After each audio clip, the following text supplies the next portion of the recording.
Искаме да направим диво къмпингуване. Къде да го направим това диво къмпингуване? На язовир? В планината или на морето? Това постоянно ми се задава като въпрос. Викец, защо отиде на планина? Викец, защо отиде на море? И така нататък. В този клип ще ви обясна моята преценка, аз къде да ходя и като цяло защо определям точно тези места.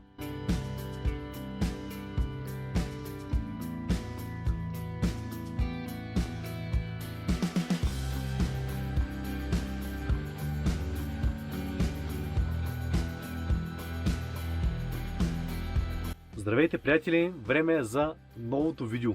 Докато си гледам ергена на телефона вечер в караваната, вече съм се оборудвал и с лампичките за настроение, за кеф. Общо взето, нещата са идеални. Живот в каравана. Постоянно ми се задава въпроса как съм преценил да отида на море и как съм преценил да отида на планина и така нататък. Към този момент съм на планина, буквално сгушен в сърцето на планината. Днес избрах тази разходка, защото беше по-удачен вариант, защото тук в планината има много чешми, реално беше по-наблизо до мен и истината е, че не ми се разкарваше излишно. По принцип, дали ще бъде на планина, дали ще бъде на море, дали ще бъде на язовир или където да е било, дори на река, това е единствено ваше желание. Просто има няколко фактора, които трябва да съпоставите. Първият фактор е времето. Времето, защо? Защото когато сте с кемпер, с каравана и така нататък, времето е важно за вас. Ако пътувате, примерно да речем 4 или 5 часа, то половината ден ще отиде в пътуване. Ако сте сами, пък изобщо не е удачен варианта, защото, примерно както съм аз, сам с каравана, гледам относително не повече от 150 до към 200 км макс да шофирам самичък. Защото почвам да се измарям и не е окей. Варианта е, примерно, да спра някъде и да продължа отново. Не, че не мога да карам и не съм и карал до Гърция повече, но самичък, честно казано, си една идея по-опасно. Ако сте двама, е перфектен вариант, защото дори да не се сменяте, може да разчитате на другия човек, да ви държи, нали, в кондиция и както се казва, дори само да ви бъде навигатор и да пуска музика в колата, пак е от значение. Не, че не мога да отида на 400 или 500 км или примерно на някой по-дълъг преход, но самичък определено не е окей, говоря само с каравана. Вече за автомобила е друга работа. И за кемпера също е друга работа. Там е една идея по-лесно. Вторият фактор е откъде ще заредим вода. Хубаво е да се направим преценка, примерно както аз днес, не ми се занимаваше да ходя другаде, не ми се и мислеше за нови места, затова дойдох на познато за мен място, там където знам, че мога да заредя с вода и да нямам никакъв проблем. Защото електричеството ми е идеално, т.е.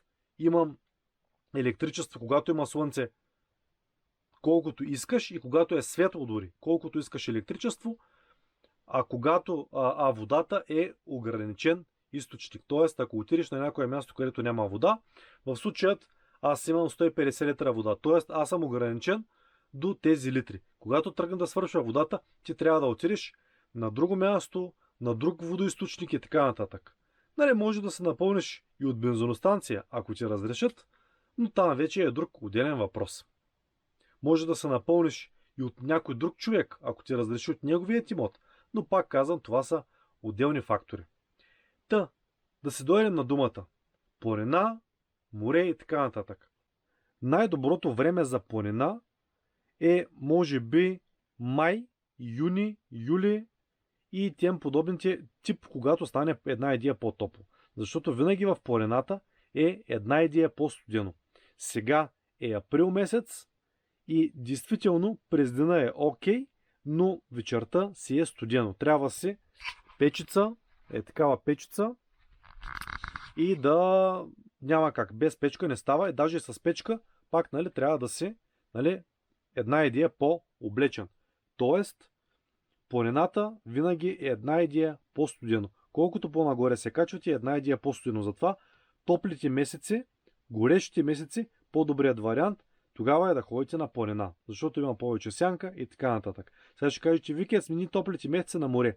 На море не е най-удачният вариант през топлите месеци, юли, особено юли и август, защото когато има големи горищини, обикновено ако вашата каравана или кемпер няма климатик, не се получават нещата. Само с вентилатор не е проблем, но си е жегичка. Сега ще питате, кога да ходим на море?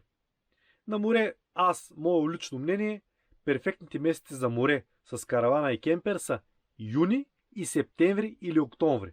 Тогава са перфектните месеци, защото особено септември и октомври водата е все още топла и има все още хубави слънчеви дни, но пък не е много горещо. Температурите примерно са около 20 няколко градуса, които чисто за мен са перфектни за плаж.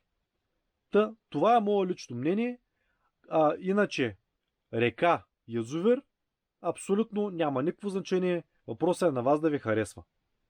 Естествено, покрай реки и язовири отново е малко по-хладно, отколкото в градовете, но пък в крайна сметка си на свобода. Така че това е абсолютно ваша преценка. Така че това са моите сентенции за нещата. Винаги може да има разнообразие, винаги може да отидете на планина зимата, но просто трябва да сте винаги подготвени с газ или примерно вашата печка, ако е на нафта и така нататък, да имате гориво колкото да ви стигне, за да ви бъде топло, защото особено зимно време, ако не сте подготвени и примерно нямате инсталация за водата такава каквато трябва, под нулата водата ще ви замръзне и изобщо няма да бъде окей. Така че, пак казвам, трябва да сте подготвени абсолютно на 100%, за да може да тръгнете където и да е било то. По принцип за морето е по-лесният вариант. Хващате караваната и кемпера и отивате някъде. Само че има някои особености, които трябва да се спазват. Трябва много да внимавате с почвата отдолу, защото ежедневно и ежегодно всяка година виждам на морето винаги по един затънал и то джип 4x4.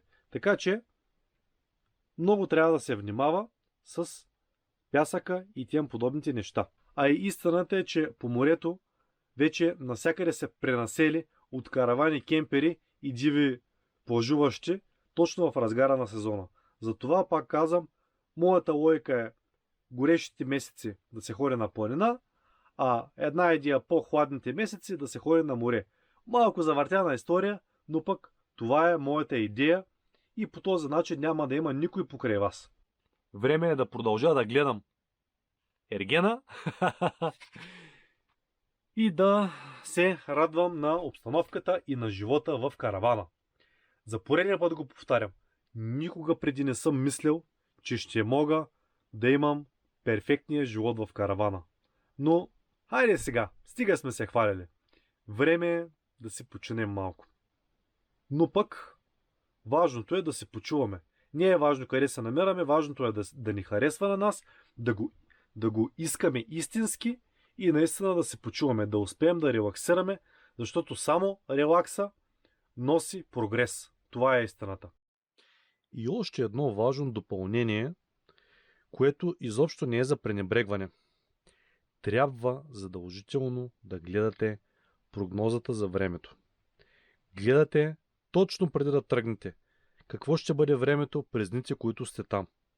Защо? Защото е много важно дали ще има дъжд, дали ще има вятър, дали ще има буря и така нататък. Аз с караваната съм бил и на пороен дъжд, и на буря. Буквално първият път, когато бях с караваната, почти не ме отнесе вятъра. Точно на тази планина, където съм, само че на прекрасната гледка. Да, гледката е прекрасна, но април месец и когато има много вятър, не е окей. Така че трябва това нещо да се съобразява. Защото хубаво ще имате прекрасна гледка, но с тази гледка имате и доста минуси. Сега съм сгушен между два хълма и нямам абсолютно никакъв проблем. Времето е тихо, дори да е хладно, няма никакво значение, времето се усеща много по-добре, отколкото ако духа вятър. Това ще бъде, приятели, от мен за днес. Надявам се този клип да ви е бил интересен и полезен. Знаете какво да направите, бъдете живи и здрави и може да очаквате следващото видео само след няколко дни. Чао и до скоро виждане!